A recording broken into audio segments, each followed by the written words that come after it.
The next speaker is the Honorable Carter. Honorable Member, can you go through the proper way, please? Do you want to cross the floor?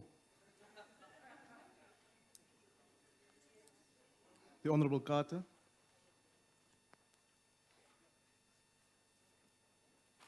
Thank you, Chairperson. At the end of each year, we congratulate and we celebrate, and it's all misperceptions of a true reality of our pass rate. Honourable Gina today agreed that out of 1,286,000 pupils that went to grade 1 in 2002, that only 34% of them actually passed. Now, it is devastating, it is heartbreaking. What are we doing to correct that? Claiming the 78% pass rate in the beginning of a year is claiming a false sense of achievement, which is not helping us to fix the problems that's there. Research has shown that students are pushed through with condoned passes until they reach grade 10. And this brings me to the question if there is any truth in this new beast that's on the block that is called culling. Weak pupils, when they reach grade 11, are prevented from going on to matric to boost the pass rates. And we must face the reality that there are schools out there where if you apply and you are from that area, you are not admitted into that school. You've got to, especially the hostel schools, the children are taken from the outside, and that is only to boost that school's pass rate. What is government going to do about that?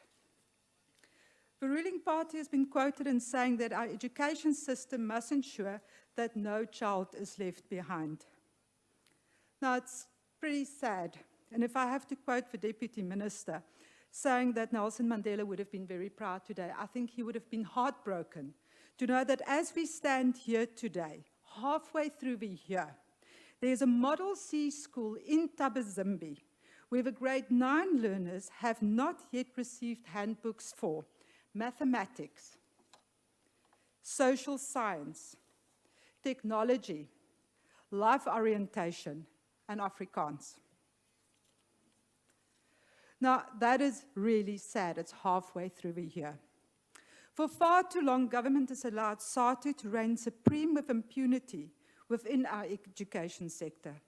It is widely spoken in the corridors that SARTU were behind the removal of a former DG of Education, despite him being exonerated following an investigation.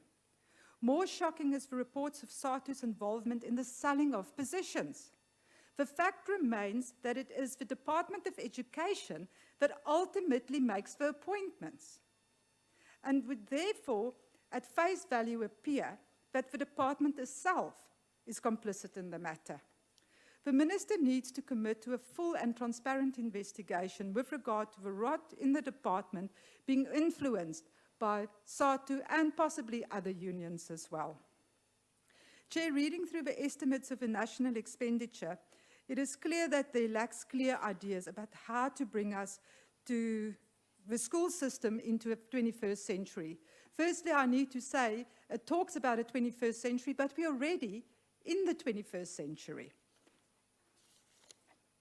I'm skipping some days. Honourable Member, your time has expired. Thank you, Chair.